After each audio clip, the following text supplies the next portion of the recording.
Hello दोस्तों, good morning. स्वागत एक बार फिर से आप सभी का एमजेटी एजुकेशन में। दोस्तों आज है 6 अगस्त। आज की वीडियो में हम लोग बात करेंगे 6 अगस्त 2021 के करंट अफेयर के सभी इंपॉर्टेंट क्वेश्चंस के बारे में। पूरी वीडियो ध्यान से देखिएगा, पूरी वीडियो डिटेल में आपको समझाई गई है। अगर वीडियो पसंद आए तो वीडियो को लाइक और शेयर जरूर कर देना। चैनल को अगर सब्सक्राइब नहीं किया हो तो चैनल को सब्सक्राइब कर लो, बेल आइकन को प्रेस कर लो, जिससे आने वाली वीडियोज का नोटिफिकेशन आप तक पहुंचता रहे। इस वीडियो की डिटेल्स के साथ पीडीएफ दोस्तों मिल जाएगी आपको हमारे एप्लीकेशन एमजेटी ऐप पर। एमजेटी ऐप पर जाइए, वहां पर फ्री पीडीएफ सेक्शन में जाकर के आप इसे डाउनलोड कर सकते हैं। चलिए अब बात करते हैं दोस्तों लास्ट डे के क्वेश्चंस की। लास्ट डे का हमारा पहला क्वेश्चन था, विश्व की तीसरी सबसे ऊंची चोटी कौन सी है? तो वो है कंचनजंगा। पहली माउंट एवरेस्ट, दूसरी है K2 और तीसरे नंबर पर है कंचनजंगा, जो कि है सिक्किम में। ओलंपिक में सबसे तेज 100 मीटर रेस का वर्ल्ड रिकॉर्ड किस खिलाड़ी के नाम है? उसेन बोल्ट के नाम अभी भी ये रिकॉर्ड है 9.58 सेकेंड का। केंद्रीय विज्ञान और प्रौद्योगिकी मंत्री कौन है? डॉक्टर जितेंद्र सिंह। सबसे ज्यादा बार ग्रैंड स्लैम सिंगल्स जीतने का रिकॉर्ड सेरेना विलियम्स के नाम है, 23 बार इन्होंने जीता हुआ है। इन सभी क्वेश्चंस के बारे में कई स्टूडेंट ने बहुत ही अच्छे से डिटेल में आंसर किया था। चलिए बात करते हैं आज के दिन के पहले क्वेश्चन की। आज का हमारा पहला क्वेश्चन है, रवि कुमार दहिया ने टोक्यो ओलंपिक 2020 में कौन सा मेडल जीता? तो रवि कुमार दहिया ने दोस्तों सिल्वर मेडल जीत लिया है। भारत के लिए दूसरा सिल्वर आ चुका है। पहला सिल्वर मीराबाई चानू ने दिलाया था, दूसरा सिल्वर रवि कुमार दहिया ने दिलाया है। टोक्यो ओलंपिक 2020 में ये रेसलर हैं और इन्होंने 57 किलोग्राम की फ्री स्टाइल कैटेगरी में जीता हुआ है ये मेडल। ठीक है, एक्चुअली में दोस्तों सिल्वर वो जीतता है जो फाइनल मैच हार जाता है। तो फाइनल मैच में ये रसिया के जवुर से हारे हैं। जवुर ये रसियन ओलंपिक कमेटी की तरफ से खेल रहे थे। यहाँ पर देखिए रसियन ओलंपिक कमेटी क्यों लिखा गया है? कारण ये है क्योंकि रसिया जो कंट्री है, ये कंट्री की तरफ से इस बार ओलंपिक में नहीं हिस्सा ली है। रसिया देश पर बैन लगा है एक्चुअली में वाडा के द्वारा। ठीक है, उस पर डोपिंग को लेकर के बैन लगा हुआ है। तो उसकी ओलंपिक कमेटी के द्वारा उसके जो खिलाड़ी हैं वो दूसरी फ्रेंचाइजी के थ्रू से वो आ रहे हैं, ओलंपिक में हिस्सा ले रहे हैं। ठीक है, तो इस प्रकार से यहाँ पर हम लोग कहेंगे रसियन ओलंपिक कमेटी की तरफ से। चलिए, टोक्यो ओलंपिक में ये भारत का अभी तक का 5वां मेडल है। कौन कौन सा मेडल आया है? देखिए, सबसे पहले मीराबाई चानू ने जीता। मीराबाई चानू ने कौन सा मेडल जीता? सिल्वर मेडल जीता। PV Sindhu bronze medal. इसके अलावा दोस्तों लवलीना ये भी ब्रॉन्ज मेडल। इसके अलावा ये अब आ गए हैं रवि कुमार दहिया, सिल्वर मेडल। पुरुष की मेंस की हॉकी टीम ने भी कांस्य पदक जीत लिया है। अभी आगे उसके बारे में हम लोग चर्चा करेंगे। रवि कुमार दहिया दोस्तों ये 5वें भारतीय पहलवान हैं जो पोडियम तक पहुंचे हैं अभी तक। पोडियम किसे कहते हैं? जो जिस पर खड़ा होकर के अवार्ड रिसीव किया जाता है, मेडल रिसीव किया जाता है, उसे पोडियम कहा जाता है। ठीक है, होता नहीं है फर्स्ट सेकेंड थर्ड, तो ये पोडियम कहलाता है। तो इस पोडियम पर चढ़ने वाले ये 5वें पहलवान भी हैं, ओलंपिक के पोडियम पर चढ़ने वाले। इनसे पहले कौन कौन आए थे? केडी जाधव, सुशील कुमार, योगेश्वर दत्त और साक्षी मलिक। ऑलरेडी 4 और पहलवान पोडियम पर पहुंच चुके हैं, यानी कोई ना कोई मेडल जीत चुके हैं। ठीक है, चलिए तो अगला देखते हैं। अच्छा, यहाँ पर आपको सुशील कुमार जो नाम दिख रहा है दोस्तों, इन्होंने 2 मेडल जीते हुए हैं ओलंपिक में। 2 मेडल जीतने वाले ये पहले भारतीय हैं। ओलंपिक में 2 मेडल जीतने वाले दूसरे भारतीय कौन है? पीवी सिंधु हैं। सुशील कुमार ने 2008 की ओलंपिक में जीता था ब्रॉन्ज मेडल। 2012 के ओलंपिक में इन्होंने जीता था सिल्वर मेडल। क्लियर? अगला देखते हैं। सुप्रीम कोर्ट ने किसे कैदियों की मौत के मामले को क्षमा करने की शक्ति दी? तो अभी हाल ही में सुप्रीम कोर्ट ऑफ इंडिया ने दोस्तों राज्यपाल को, राज्यों के जो राज्यपाल होते हैं, गवर्नर्स होते हैं, इनको कैदियों के मौत के मामलों को पूरी तरीके से क्षमा करने की भी शक्ति दे दी है। देखिए, ये शक्ति एक्चुअली में राज्यपाल के पास थोड़ा बहुत होती थी, एक लिमिटेशन के रूप में होती थी। बाकी ये पूरी शक्तियां होती थी प्रेसिडेंट ऑफ इंडिया के पास, कि कोई भी कैदी हो उसको अगर फांसी की भी सजा मिली हुई है तो उसकी सजा को माफ कर सकता है राष्ट्रपति। वो राष्ट्रपति से गुहार लगा सकता है। हालांकि यही काम वो राज्यपाल से भी कर सकता था, लेकिन एक लिमिटेड तक, एक लिमिट में ही राज्यपाल को शक्ति थी कि वो सजा माफ कर सकता था। लेकिन अभी हाल ही में सुप्रीम कोर्ट ने ये कहा है कि राज्यपाल जो है ये मौत की सजा के सहित मामलों को भी कैदियों को क्षमा कर सकता है। ठीक है, मौत के मामलों को भी क्षमा कर सकता है। 14 साल की जेल होती है जो उम्र कैद के रूप में हम लोग जानते हैं जनरली। उम्र कैद की सजा को भी माफ कर सकता है या सजा को कम भी कर सकता है। ये भारतीय दंड शक्ति प्रक्रिया संहिता 433A के तहत दिया गया है। आर्टिकल याद रखिएगा, अनुच्छेद 72 या अनुच्छेद 161। अब राज्यपाल आया है, राज्यपाल के बारे में जानिए। राज्यपाल जो होता है दोस्तों, ये राष्ट्रपति के द्वारा नियुक्त किया जाता है और राष्ट्रपति के ही प्रसाद पर्यंत रहता है इसका कार्यकाल, यानी राष्ट्रपति जब चाहेगा तब चेंज कर सकता है। जनरली मैक्सिमम इसका 5 साल का हो सकता है। ऑप्शन में अगर प्रसाद पर्यंत दिख जाए तो तुरंत आपको वही लगाना है। इसके अलावा दोस्तों राष्ट्रपति की नियुक्ति तो ये राज्यपाल की नियुक्ति तो राष्ट्रपति कर गया, लेकिन इसको शपथ कौन दिलाएगा? शपथ दिलाता है राज्यों का जो मुख्य न्यायाधीश होते हैं हाई कोर्ट के, वो। तो राज्यों के हाई कोर्ट के मुख्य न्यायाधीश के द्वारा शपथ दिलाई जाती है इनको।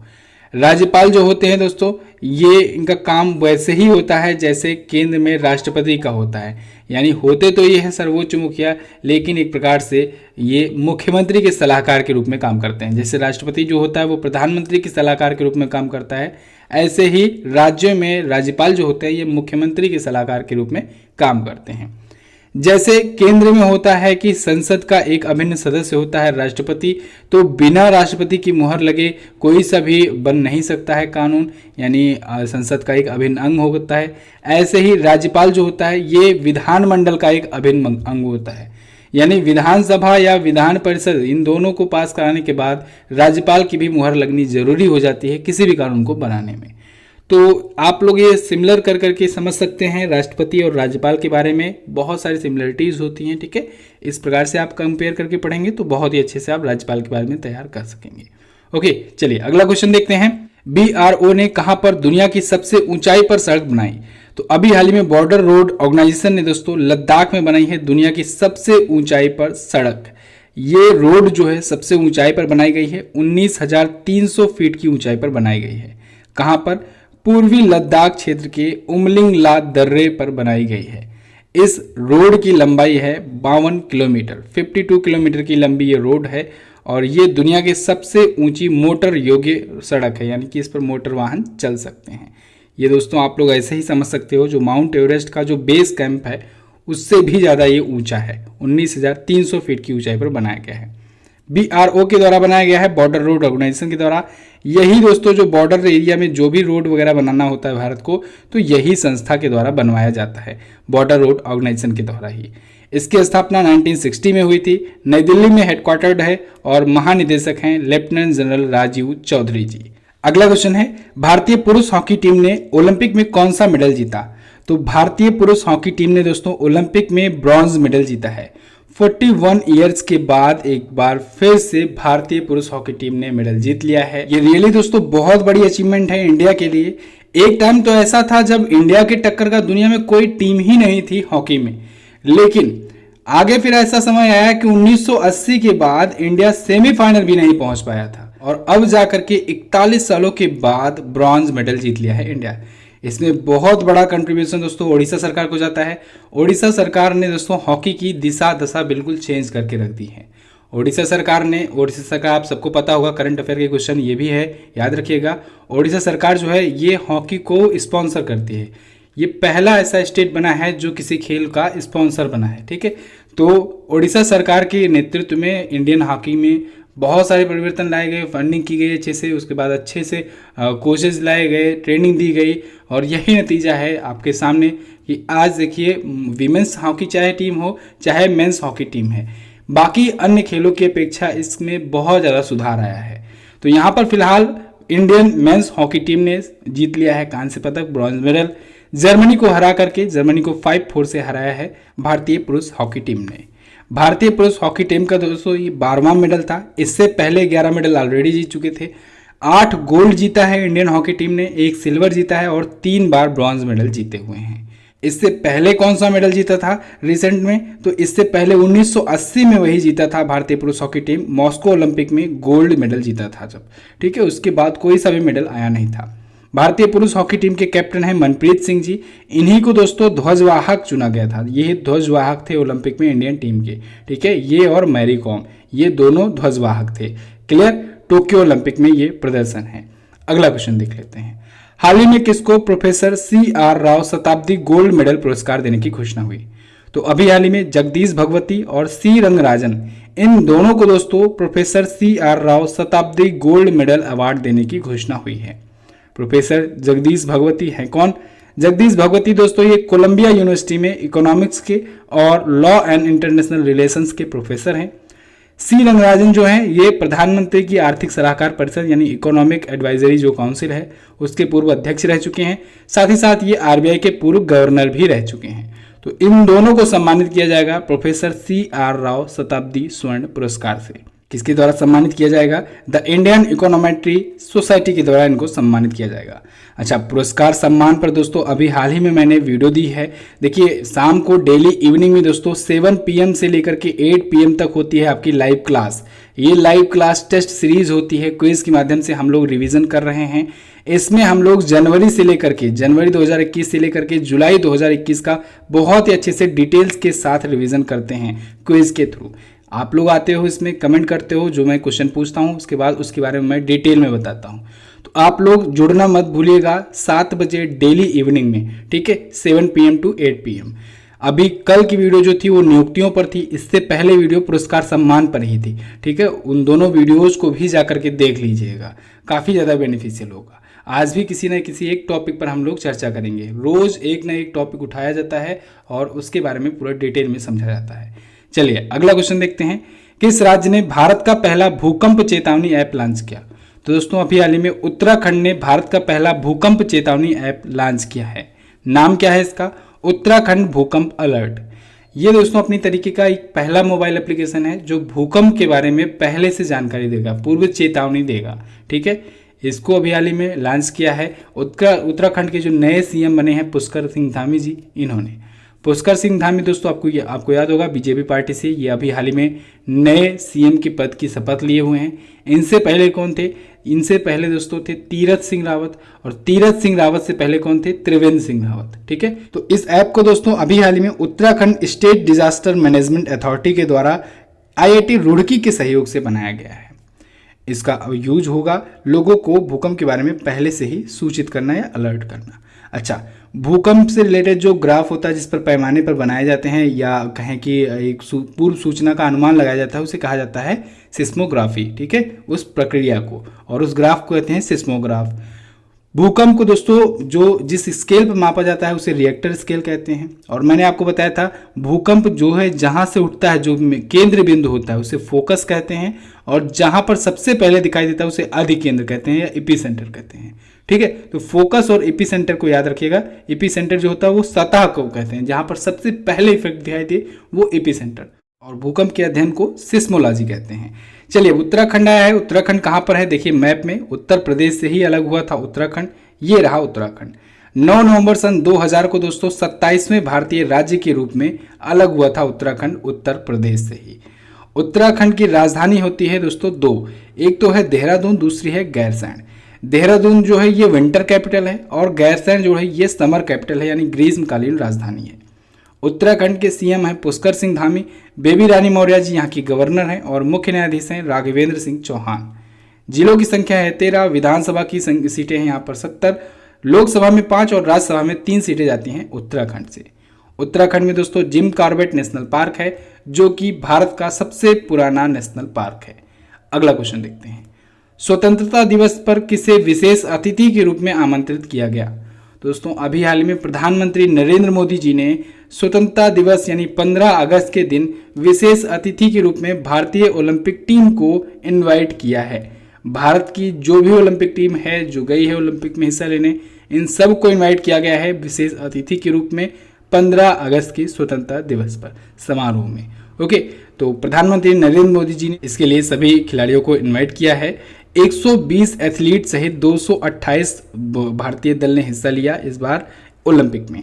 ओके, इस बार ओलंपिक का कौन सा संस्करण था? 32वां संस्करण था, 32वां संस्करण था। अच्छा, मैं फिर से आपको आज बता दे रहा हूँ दोस्तों, जिन जिन लोगों ने ओलंपिक पर अभी तक वीडियो नहीं देखी है क्वेश्चन आंसर की, जाइए डिस्क्रिप्शन में लिंक दिया गया है, उस वीडियो को जरूर देख लीजिए।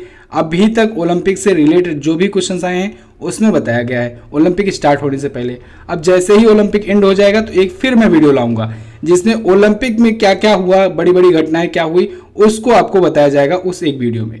तो ये दो वीडियो यानी प्री ओलंपिक और पोस्ट ओलंपिक दोनों को आप लोग देख लेंगे तो क्वेश्चंस तो आपके बन ही जाएंगे, कम से कम 2 से 3 क्वेश्चन आपके बन जाएंगे। अगला क्वेश्चन है, हाल ही में किसे मुंबई का लोकायुक्त नियुक्त किया गया? तो अभी हाल ही में मुंबई का या कहें महाराष्ट्र का लोकायुक्त नियुक्त किया गया दोस्तों वीएम कनाडे को। वीएम कनाडे दोस्तों ये पूर्व जस्टिस रह चुके हैं, इनको महाराष्ट्र का नया लोकायुक्त नियुक्त किया गया है, न्यायमूर्ति वीएम कनाडे को। ये रिटायर्ड जस्टिस रह चुके हैं, बॉम्बे हाई कोर्ट के ये न्यायाधीश थे। ठीक है, इनको अभी हाल ही में महाराष्ट्र के जो गवर्नर हैं भगत सिंह कोश्यारी जी, उन्होंने नियुक्त किया है। उन्होंने वहाँ के मुख्यमंत्री उद्धव ठाकरे जी की सलाह पर नियुक्त किया है। जैसा अभी मैंने शुरुआत में बताया कि राज्यपाल जो होता है ये सीएम की सलाह पर काम करता है। ठीक है, राज्यों के मुख्यमंत्रियों की सलाह पर काम करता है। तो ऐसे ही भगत सिंह कोश्यारी जी ने मुख्यमंत्री उद्धव ठाकरे जी की सलाह पर इनकी नियुक्ति की है लोकायुक्त के रूप में। देखिए, अब 1 साल के बाद लोकायुक्त नियुक्त किए गए हैं महाराष्ट्र में। 1 साल पहले ही रिटायरमेंट ले चुके थे न्यायमूर्ति एम.एल. तहलियानी ने। एम.एल. तहलियानी जो हैं ये अगस्त 2020 में अपना कार्यकाल पूरा किए थे, रिटायरमेंट लिए थे और इनकी जगह पर अब 1 साल के बाद नियुक्ति हुई है नई। लोकायुक्त क्या होता है? देखिए, लोकपाल पर मैंने आपको वीडियो दी हुई है, अम्बुड्समैन, आप लोग सर्च कीजिएगा लोकपाल एमजेटी एजुकेशन। बहुत ही अच्छे से समझाया गया है कि कैसे जो लोकपाल होता है या लोकायुक्त होता है वो भ्रष्टाचार रोधी एक बॉडी होता है। ठीक है, यानी कोई सा भी व्यक्ति है वो किसी सरकारी संस्था की जांच करवाना चाहता है या फिर किसी मंत्री नेता इन सब के बारे में या किसी भी चीज़ के बारे में अगर जांच करवाना चाहता है भ्रष्टाचार के मामलों को, तो वो लोकायुक्त से या लोकपाल से शिकायत कर सकता है। सेंटर के लिए होता है लोकपाल, लेकिन राज्यों के लिए होता है लोकायुक्त। बहुत ही सिंपल लैंग्वेज में समझिए इसे। पीसी घोष जी दोस्तों ये भारत के पहले लोकपाल हैं और लोकपाल के अध्यक्ष हैं। 8 सदस्यों वाली एक बॉडी होती है दोस्तों, 8+1 कह सकते हैं हम लोग। 8 सदस्य होते हैं और एक अध्यक्ष होता है। 8 सदस्य में 4 जुडिशियल मेंबर होते हैं और 4 नॉन जुडिशियल मेंबर्स होते हैं। क्लियर है? तो यहाँ पर देखिए एक जुडिशियल मेंबर ही नियुक्त किया गया है लोकायुक्त। क्लियर है? चलिए अगला देखते हैं। अगला क्वेश्चन है, हाल ही में किसने बालाकोट एयर स्ट्राइक के नाम से पुस्तक लिखी? तो अभी हाल ही में दोस्तों मनन भट्ट ने अपनी पुस्तक लिखी है बालाकोट एयर स्ट्राइक के नाम से। बालाकोट एयर स्ट्राइक, जो बालाकोट में एयर स्ट्राइक हुआ था ना, उसी पर बेस्ड ये बुक है। इस पुस्तक का पूरा नाम है Balakot air strike, how India एवेंज्ड Pulwama.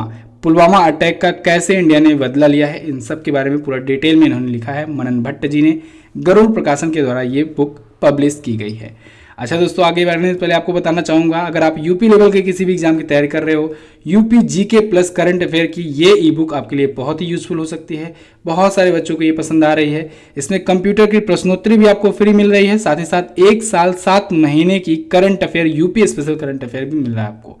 और यूपी का सारा जीके जो है वो चैप्टर बाई चैप्टर आपको दिया ही गया है। तो इस ई बुक को आप ले सकते हैं, एमजेटी ऐप पर ये उपलब्ध है या फिर व्हाट्सएप के थ्रू भी आप इसे ले सकते हैं। इस नंबर पर यूपीआई के थ्रू भी आप पा सकते हैं। स्क्रीनशॉट आपको व्हाट्सएप कर देना है। चलिए देखते हैं अगला क्वेश्चन, किस नागरिक सम्मान से सम्मानित डोगरी भाषा की पहली महिला कवयित्री का निधन हो गया?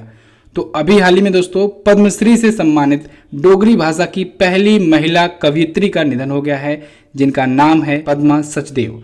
पद्मा सचदेव का नाम याद रखिएगा। इनका अभी हाल ही में निधन हो गया है। इन्हें चौथा सबसे बड़ा नागरिक सम्मान मिला था 2001 में। इन्हें मध्य प्रदेश सरकार के द्वारा दोस्तों कबीर सम्मान भी मिल चुका है। 2007-8 में दोस्तों मध्य प्रदेश सरकार के द्वारा कबीर सम्मान से सम्मानित किया गया था। इनको 1971 में साहित्य अकादमी पुरस्कार से भी सम्मानित किया जा चुका था। तो पद्मा सचदेव जी का निधन हो गया, जो कि डोगरी भाषा की पहली आधुनिक महिला कवयित्री थी। क्लियर? तो बस दोस्तों ये तो थे हमारे आज के दिन के टॉप 10 करंट अफेयर के क्वेश्चंस। कैसी लगी है आपको वीडियो, आप लोग कमेंट करके हमें जरूर बताना। वीडियो अगर पसंद आई है वीडियो को लाइक कर दीजिए, शेयर कर दीजिए अपने दोस्तों के पास, शेयर कीजिए ज्यादा से ज्यादा, सब्सक्राइब करके रखिए चैनल को हाईएस्ट क्वालिटी करंट अफेयर के कंटेंट पाने के लिए। और हाँ, क्विज जरूर सॉल्व कर लिया कीजिए। ये सारी जो वीडियोस होती हैं इनकी क्विज आपको प्रोवाइड कराई जाती है एमजेटी ऐप पर। और ये जो डिटेल होती है, बहुत सारे बच्चे मांगते हैं पीडीएफ टेलीग्राम पर कि डिटेल्स के साथ ये पीडीएफ कहाँ पर मिलेगी। तो डिटेल्स के साथ ये जो पीडीएफ होती है ये एप्लीकेशन पर अपलोड होती है और टेलीग्राम पर दोस्तों इसका वन लाइनर भेजा जाता है, हिंदी में अलग इंग्लिश में अलग, जिससे आप क्विकली रिवीजन कर सको। क्विकली रिवीजन कर सको। 10 से 11 पॉइंट्स होते हैं, आप दिन भर में कभी भी समय निकालो। टेलीग्राम पर जाओ, MZT एजुकेशन सर्च करो, एक पेज में रहता है, सिंपली एक पेज में, उसको आप लोग पढ़ लो, बहुत ही आसान है। ठीक है, तो आप इस तरीके से अपना करंट अफेयर बिल्कुल मजबूत कर सकते हो। इसके अलावा UPPET एग्जाम के लिए दोस्तों 20 मॉक टेस्ट की सीरीज लॉन्च की गई है, आप अपना इसे बना सकते हो। समय बहुत ही ज़्यादा कम बचा हुआ है, अब समय है मॉक टेस्ट सॉल्व करने की। 99 रुपये में ये है। UPPET 99 कूपन कोड यूज़ करोगे तो आप लोग जाइए MZT ऐप पर और वहाँ पर syllabus based question with explanation आपको मिल जाएगी ये फुल मॉक टेस्ट की सीरीज। कोई भी प्रॉब्लम आती है आप कांटेक्ट कर सकते हो व्हाट्सएप पर। इसके अलावा भी बहुत सारे कोर्सेज अवेलेबल हैं मोस्ट अफोर्डेबल प्राइस पर, आप चेक कर सकते हैं। क्वेश्चन ऑफ द डे में बात करें तो आज का पहला क्वेश्चन आपके लिए, लोकसभा में सदन का नेता कौन है वर्तमान में? वंदे भारत एक्सप्रेस ट्रेन सेवा कब शुरू हुई, इसका क्या नाम था, और पहले खेलो इंडिया यूनिवर्सिटी गेम्स के विजेता कौन थे? ESA के रॉकेट का नाम बताइए, किसी एक रॉकेट का नाम बताना है आपको। तो ये थी दोस्तों आज की वीडियो, कैसी लगी आपको कमेंट करके बताना है। वीडियो को शेयर कर देना है अपने दोस्तों के साथ, लाइक नहीं किया हो तो लाइक कर देना है, और सब्सक्राइब नहीं किया हो चैनल को तो सब्सक्राइब कर देना है। मिलते हैं दोस्तों अगली वीडियो में, तब तक के लिए नमस्कार, जय हिंद, वंदे मातरम।